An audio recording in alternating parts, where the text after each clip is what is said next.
Lisa, welcome back. Hi, it's great to have you on the second episode of Colonies Builders. Welcome back. How are you? Thank you. I'm doing well, thank you. Those 2 weeks flew by.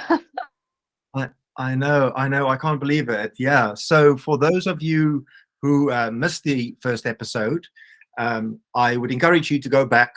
2 weeks ago, Lisa and I met for the first time, and it was episode 1 of the Builder Spotlight series.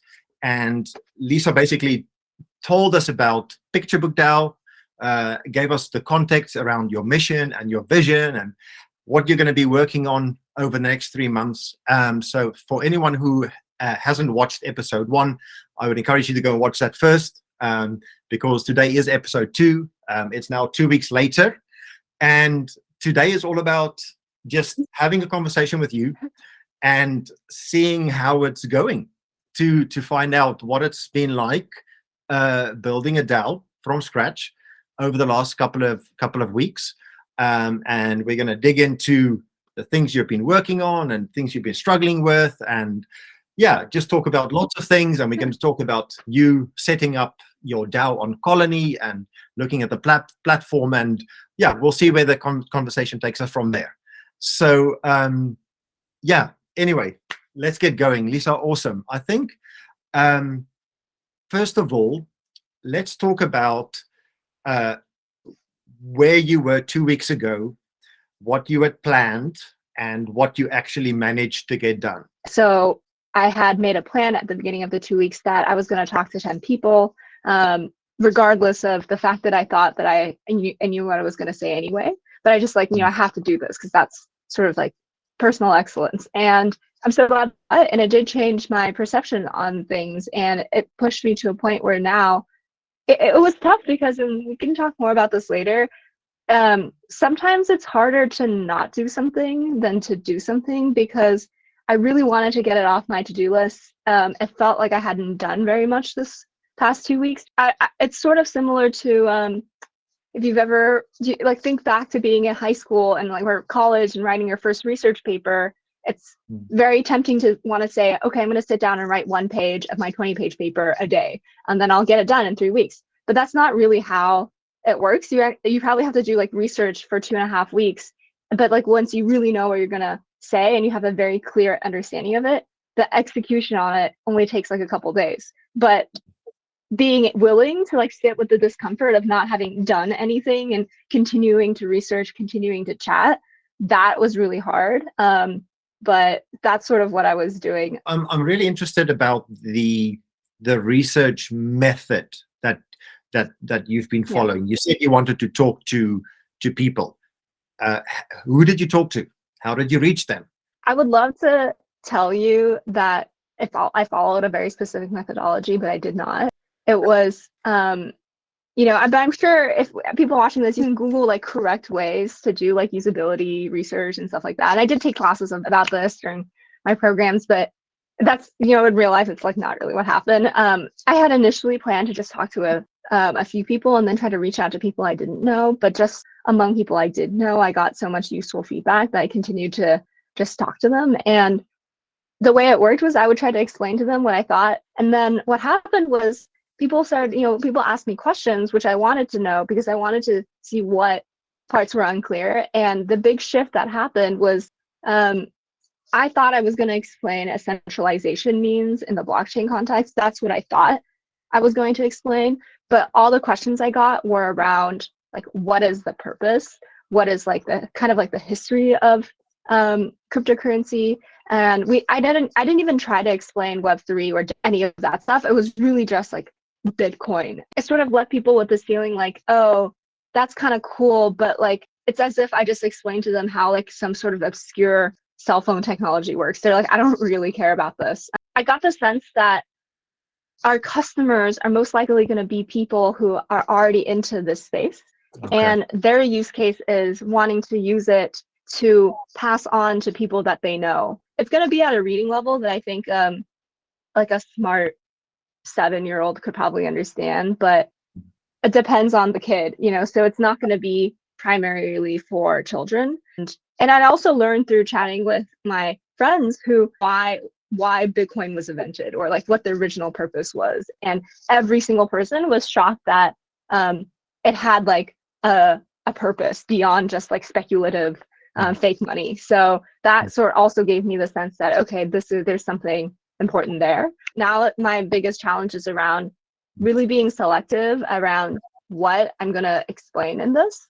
But my goal and intention is, which is actually to explain everything, not give you the most 100% accurate understanding of blockchain or anything like that, but to just pique people's interest and sort of counteract the unfortunate effect that for some reason, like crypto related things has kind of this reputation of being for like a specific group of people. It doesn't really have like a meaning. Counteracting that and tying it to some of the values, I think, of the community and the origin. I guess at the same time, you don't just want to explain how blockchain works, because at the end of the book, people can still say, well, so what? What's the point? And I'm guessing you're trying to build a narrative around why it's important. There's like explaining something literally, and then there's like making it valuable or like giving it meaning. And that's kind of a challenge. I'm not quite sure, how to approach it. And the other challenge is it is comfortable if there's like a specific procedure and that it's like some sort of flow chart where I can be like, yes, if it's this, then it's here, and then like therefore like this is my conclusion. That'd be easy, but I could be stuck in the stage forever. I could have like 100 people tell me what they want, but at the end of the day, I'm still going to have to make a personal decision about what makes sense to me.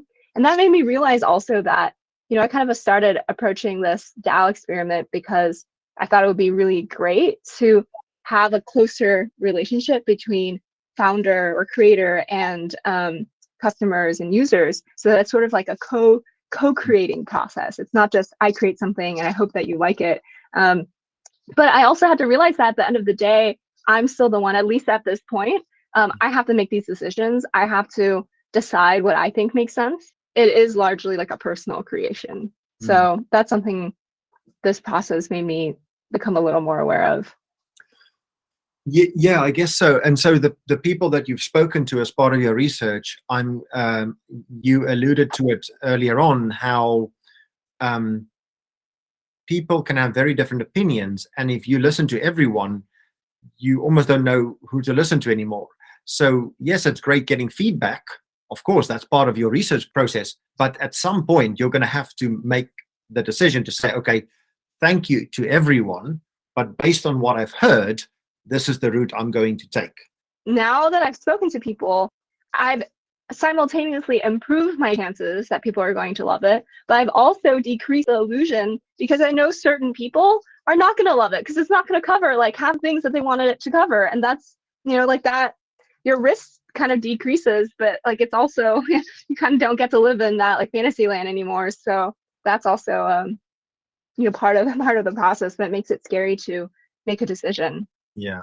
So, but as you just said, I think it's good for you to say this book is not for you if you want to know about NFTs, DeFi, DAOs, metaverse. Yes. Because this book is not covering those aspects. So you're sort of narrowing your audience, and I think that's a good thing, right? By knowing who to exclude as well. Yes. And also I would love to cover those things down the line. But I think just like talking just now, I'm realizing that, yes, I have made a decision, which is that this book stated like original intention. And that's like what it's going to cover. And because that's plenty. And it's 32 pages. Most of it's going to be pictures. And I hope that at the end, I can allude to the multitude of things that one thing has spawned and sort of say like Google this or like stay tuned for like what's next. Right. Let's talk about your struggles. So this is going to be something that we talk about on every episode, because I think it's important to talk about the struggles and the losses, and that can be psychological, emotional, or operational, whatever. So yeah, let's have a little chat and tell me about the things that you've been struggling with.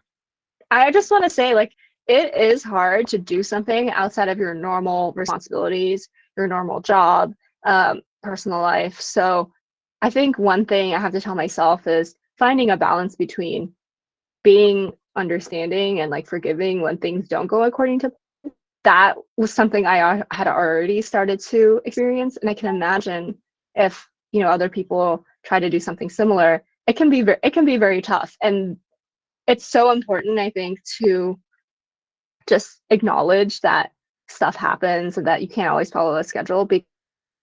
My tendency is to always check things off my list, to always follow my schedule.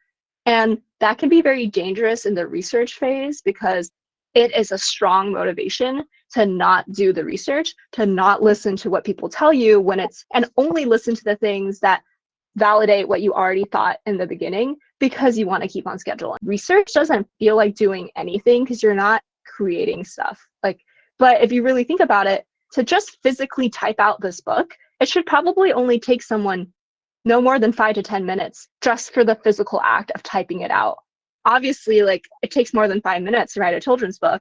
So you kind of have to work. I was struggling with that psychological tension a bit this week. I guess you're sort of going through the most difficult period of the book, which is this beginning bit, and just recognizing that this is probably going to be the hardest bit is good. The fact that you can say, hey, just get through this because the rest is not going to be as hard. I've been through the pain of trying to sit and write something without really knowing, without having that clarity of what it is I'm trying to do, whether that's programming as well. It still is hard. I have to sort of fight against the desire to just sit down and write the story. Another thing that was just that a lot of interpersonal and other professional responsibilities, I suppose, came up and were time sensitive. So that made it hard as well because normally when stuff like that happens, I'm just okay, it's a little bit more busy. But since this is the first sort of 2 weeks of this, I honestly, there were days where I felt really overwhelmed. I felt I was did I sign up for more than I could handle? And it could happen to anyone because you can't control everything in life, and stuff just happens and you kind of just have to deal with it. And I just want to call out that doing this outside of one's normal job and one's normal schedule, it is going to be like that. And it's helped me at least to not try to, one, not have as strict of a schedule, and two, try to change my perspective around what failure means. It's much better to just be okay, those were 4 days, I had to deal with other things, but now I'm going to work on it, as opposed to oh no, I'm 4 days behind schedule, because that does not motivate you to get back on track. So that was another thing that I struggled with, was just timing and other needs. I really sympathize with you because I know you committed to this, to come onto this program and try and do this in 3 months whilst you've got a day job. So this is really a side project, yet you are willing to come on live meetings on YouTube and put yourself almost under pressure to try and get things done in a very, very compressed time schedule, when someone else who is not on this program or who has a side hustle could really just draw it out for as long as they want. I would encourage other people to, of course, set a reasonable timeline. And I thought 3 months was reasonable because I kind of naively, I have a tendency of always thinking, oh, how hard can something be? And then I start doing it, I'm okay, this is harder than I thought. But I'm already halfway. Definitely had a somewhat unrealistic a timeline for myself. So but I thought it was realistic, and that's all you can really hope for. This is so helpful to keep me accountable, because actually something else I learned this week is to not try to do everything and try to just kind of take the easy route.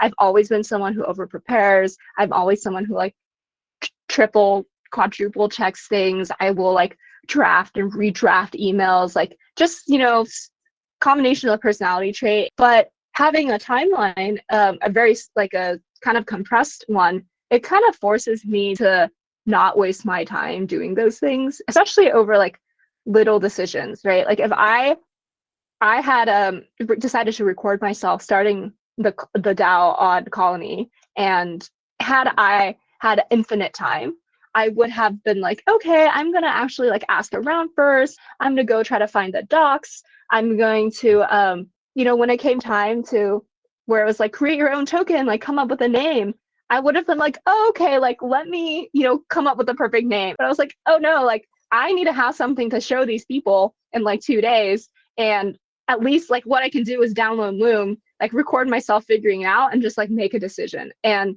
honestly, like had I had 6 weeks to do the exact same thing, it would have been probably the same result, if not a worse result than like taking 10 minutes and doing it. So it is actually a benefit to have a sort of tight timeline. You've also got the added benefit of public accountability. You are literally on YouTube telling people what you're doing and what you're committing to. And by doing that, you really have to sort of try and work within your timeframes. Whereas someone else who has not publicly committed to doing something in X period could just draw it out for as long as they want, right? So no, I have to take my hat off. Yeah. You're doing great. You're doing super great. I think before we go on to what you are going to be doing over the next couple of weeks, it's worth us talking about you actually setting up your own DAO on Colony.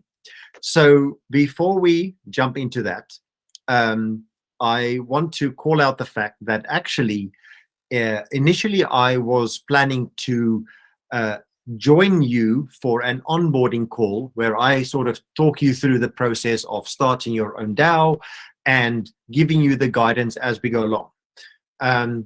Yet a couple of days, you send me a video of you literally just starting your own DAO, minting your own tokens, and basically setting up everything yourself without my guidance. At the same time, you didn't even know about our documentation.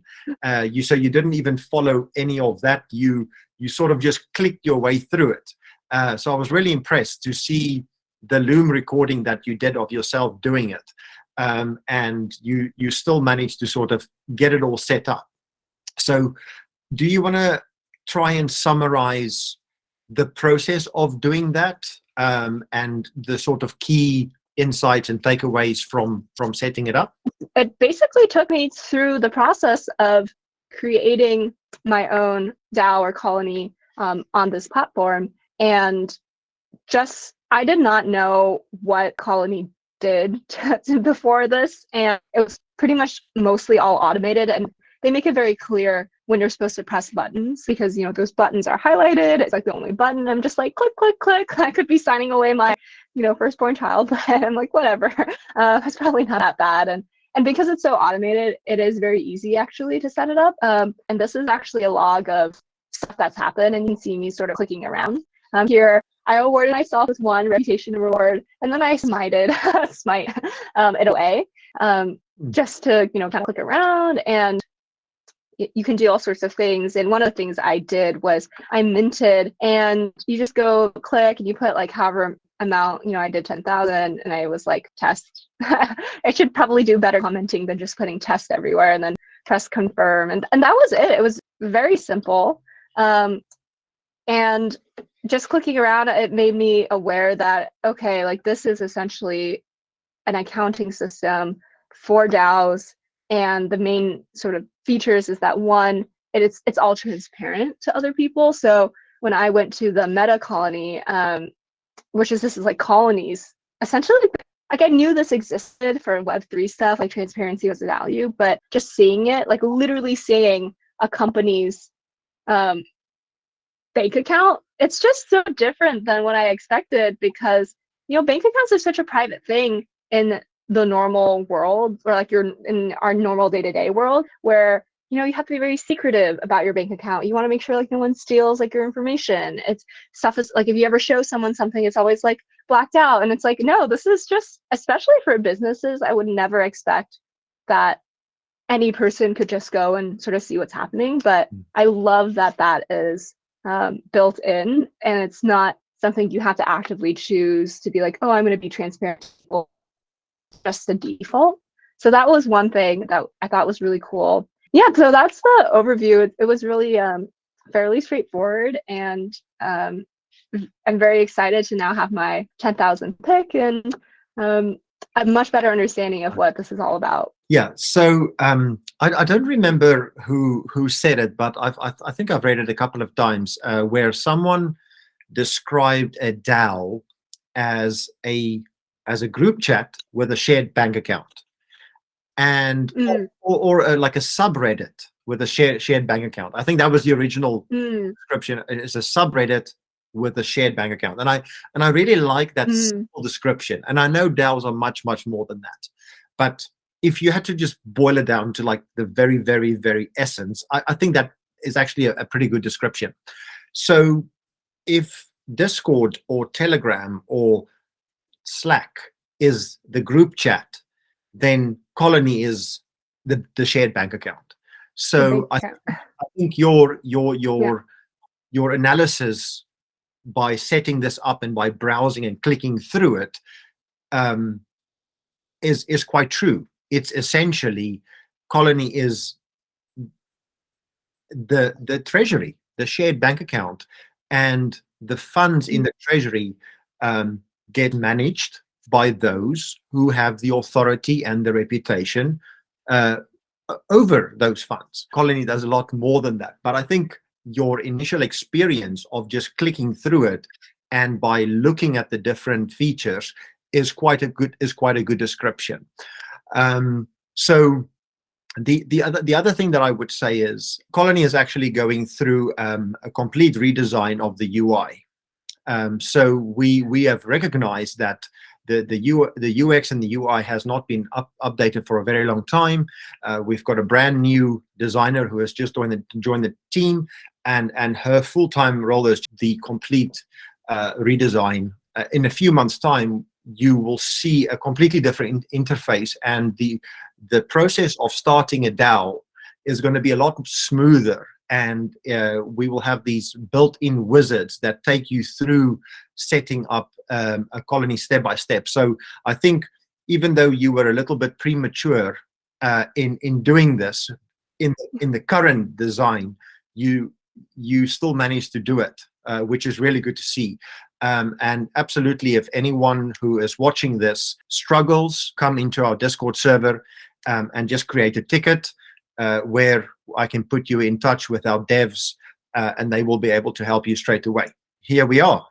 You've got your PictureBookDAO set up, you've got a wallet address, you've got 10,000 tokens. And I think looking at the features going ahead, if you wouldn't mind, actually, maybe you can go to Colony's website, and I'll just sort of talk through the screen that you've got on there. If you go to Colony's website, just for the purposes of today, it's worth sort of touching on the top 4 features. The first one being the fact that you can create your own ERC20 token. You've already done that. You've created 10,000 PIC tokens, and that's a key feature, right? You need to be able to mhm, create your own tokens, mint your own tokens without writing your own smart contracts. You need to be able to do that without writing any code, and that's one of Colony's key features: the fact that you can just mint your own tokens with a click of a button. So the second feature is the fact that we have what's called domains. And again, this is essentially what we would describe as little sub-DAOs within the main DAO. It's no different than a traditional organization or a company where you have different departments or working groups. So it's just a really good way of grouping specialist expertise and skills together in order for those people to have the authority over the funds within that domain. Now, at PictureBookDAO, I know you haven't set up your domains or your teams yet. If you were to create 1 or 2 or 3 domains, would you have sort of a domain for illustrators, a domain for writers, and one for operations? Or would you just have one root high-level domain that everyone is in right now?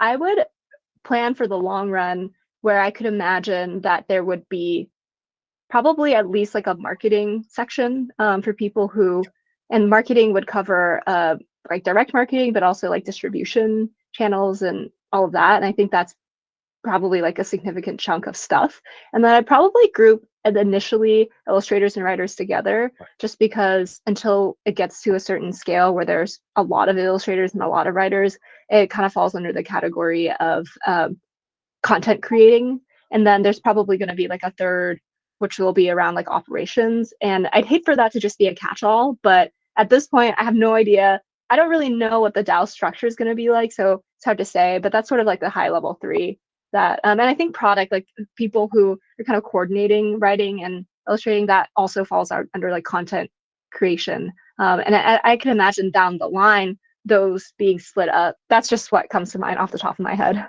Okay, cool. That's great. And again, this is just something that you need to think of next. You know, how are you going to structure your DAO, which is quite important. So that's another key feature of Colony. You actually have certain specialist domains sitting within the overall DAO, and that's really important. The reason why that's important is because of reputation. So if you just scroll down a little bit further, every time you pay a contributor in the DAO's native token, they earn the equal amount of reputation points in that domain. Okay, and reputation is really just your influence within that domain. So for instance, Lisa, if you were to pay yourself 1,000 pick tokens for the writing in the product domain, then you would earn 1,000 reputation points in that domain. And if you were the only one in that domain, then you would have full authority over the funds in that domain until someone else gets paid to join you in that domain. So it's really just a way to make sure that those with specialist knowledge, skills, and experience are the ones who have authority over those funds. So someone in marketing who's been doing your marketing and has reputation in marketing cannot come into the product domain and start making decisions and calling the shots, because they don't have any experience or skills in that domain. So that's really, really important. Okay. And the reason why reputation is important is the fourth one. It's because of the governance. So governance is all about the way we govern the funds, right? And who has influence when certain decisions have to be made. And obviously, those with more influence, those with more reputation, have a higher weighting of governance influence in those decisions. That sort of summarizes what Colony does at a higher level. For those watching who want to go and look at more detailed features, feel free to go to the website and click on the Explore All Features button. There's a lot more there. I think it's just really important for me to just very quickly share my screen with you and cover a couple of things which I think is important in terms of Gnosis Chain, or Colony being built on Gnosis Chain. Okay, so Colony is built on Gnosis Chain, and these are a couple of key things that you should know, because it is actually really important. So Gnosis Chain is an Ethereum-based stable payments side chain. Okay, so it just means that it's not the main net. It is a side chain that comes off Ethereum. And the reason why it was created is because it's super fast and it's super cheap. Had you interacted with the Ethereum mainnet much at all, or even before you started? No. Oh, no. No. I had interacted with it basically zero. Okay. Well, anyway, you will have come to realize that actually, so Ethereum mainnet uses Ethereum for gas. It's basically paying for your transactions, and depending on the congestion of the mainnet and the number of transactions and other factors, it can actually be quite expensive in gas fees. During the NFT craze, gas would shoot up like $300-400 just in gas fees to mint an NFT. Wow. And when that happens, and if you were running your DAO on mainnet, if you were trying to get something done on your DAO, you would incur very high gas fees. But with Gnosis Chain, it costs a fraction of a cent, like 0.0001 cent or something. So it's almost practically free, and it uses XDAI to pay for those for the execution of the smart contracts and the gas fee. So unlike Ethereum's mainnet that uses ETH, Gnosis Chain uses XDAI for gas. Okay, but it's minuscule. The other thing is also it settles very, very quickly, like within 5 seconds. Whereas on Ethereum mainnet, you could send someone some tokens and it could take minutes. So it's not dreadfully slow, but Gnosis Chain, the transaction settles within seconds, and that's really important also when you want to manage a DAO, and that's why Gnosis Chain is really good for managing a DAO, because it's practically free and it's super fast. So as I mentioned, XDAI, you will have come across the word XDAI as part of your setup. That is really just to pay for your gas fees. However, Colony has very, very recently incorporated something that's called meta transactions, and that essentially means that you don't need XDAI at all anymore to manage a DAO on Colony. So that might confuse people. If you start a DAO and it says you require XDAI, that is just because we're still updating the UI and our docs to reflect the fact that actually now with meta transactions, you do not need any more XDAI.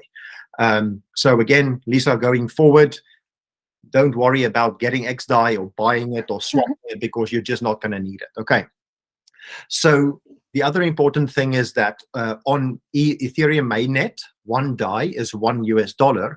On Gnosis Chain, 1 XDAI is also $1. So it's pegged to the US dollar, and it's a stable coin, and it cannot fluctuate like the price of Ethereum. So DAI maintains its value not by being backed by US dollars, custodied by a company like USDC. USDC is backed by US dollars. That is actually real collateral held by, I believe it's Circle and Coinbase. Whereas with DAI, it's actually using collateralized debt denominated in Ethereum, which is locked into the MakerDAO vaults. Now that's very technical. Don't worry about what it means. It essentially just means that DAI and XDAI is a decentralized stablecoin. So it's not actually being controlled by a centralized entity like Coinbase or Circle or some of the other stablecoins out on the market. It's actually fully decentralized. The other thing is that it's EVM compatible, meaning that you can easily bridge your tokens from Ethereum mainnet and back onto Gnosis Chain. And that's really important, because if you had started your DAO on mainnet and you minted your tokens on mainnet and you wanted to come to Colony, you can easily bridge all of your tokens across. So those 10,000 tokens that you've created on Colony, if you had done that on mainnet, you could have easily bridged them across. And vice versa. If you, for some reason, decide to sell your tokens on mainnet, on Ethereum mainnet, like if you wanted to do that, then you can easily bridge your PIC tokens from your Colony over to mainnet. But in general, I don't think there would be any requirement for that, because the moment you bridge it over to mainnet, it's going to be slow and expensive again. Anyway, right. So your Gnosis Chain wallet address is also the same as your Ethereum wallet address. Okay, and that is also important, because other layer 1 blockchains like Solana or Avalanche or any of those other layer 1s, your wallet address is not the same as your Ethereum wallet address, whereas on Gnosis Chain it is. Okay, so your wallet address is the same as your Ethereum mainnet address, because it's a side chain.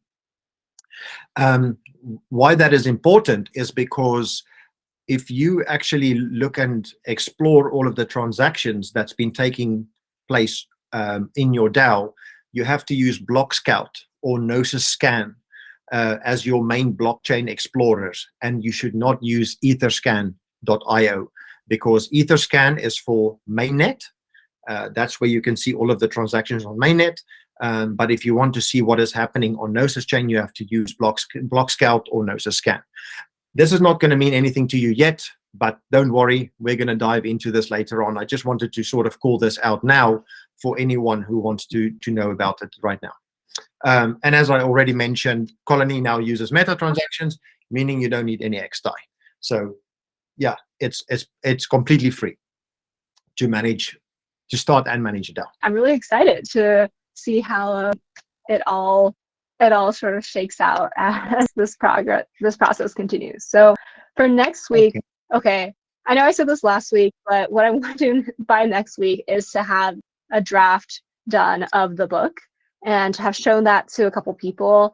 And in an ideal world, I'd probably spend a little bit more time in this research phase, but I'm sort of, one thing I realize is that I do need a book in order to get people interested, to kind of get the right people interested, so then I can then ask those people what their thoughts are around DAO structure, and I want all of that to be included in the 3 months. So it's going to be an imperfect book, so it was going to be imperfect anyway. I'm just going to try to write it before next time, and to have written out exactly what scenes I imagine would best illustrate the each page, and then give those instructions to the illustrator so that she can work on them over the next 2 weeks while I work on other things. So that's the main, those are the main goals. The main goals. Okay, cool. Yeah.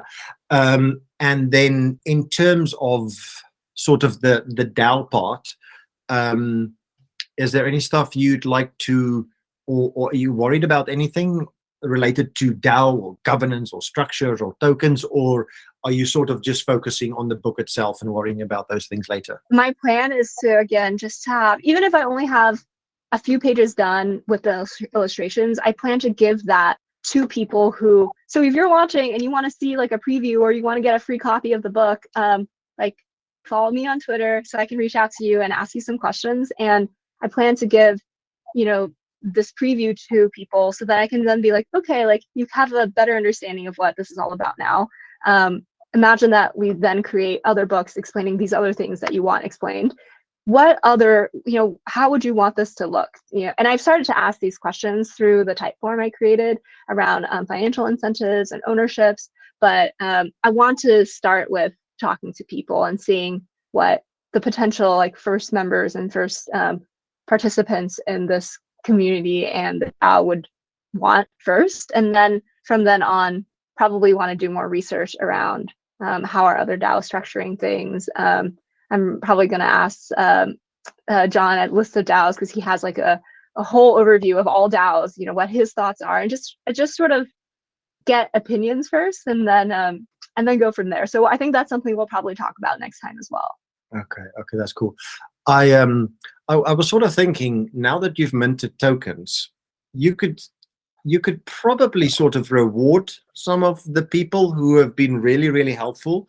Like if someone got in touch with you and, I don't know, maybe they gave you like a 30-minute interview and gave you lots of valuable insights, like maybe you could give someone like, I don't know, 100 or 200 tokens, even though it's not even got any value now. Yes, everyone who fills out the type form will get tokens, and everyone who responded to me on Twitter will get tokens. And if you want more tokens, you can message me, and I would love to chat with you on the phone and get even more tokens. So hopefully that becomes like an incentive structure as well. So yeah, okay. How do people get a hold of you again? Right now, so this PictureBookDAO, DAO, and it's on Twitter. So just follow me and then or message, and I will follow up and message you. And then there's also the type form link. And everyone who fills out the type form, I've decided will get a free copy of the book. I don't have plans or the money to publish it like physically, but like digitally. Just everyone who's like involved in helping me figure it out will get access to the book. So hopefully that's another incentive to be communicative and tell me what your thoughts are. Absolutely. Okay, yeah, that's awesome. And so we will put all the links in the description of this video, your Twitter, the type form, And yeah, hopefully more people get in touch over the next couple of weeks. And by the time we meet again in a few weeks' time, you will have had more feedback, more insights, and more information from everyone. Yet again, it was awesome to chat to you. It's really great to meet up with you and see you on this journey. Thank you very much for being here, because without you putting yourself forward and being willing to share your experience and building in public, without you, this show, the series, we wouldn't be able to do this. So thank you very much, and good luck over the next couple of weeks, and we'll speak again soon. Thank you. Thank you.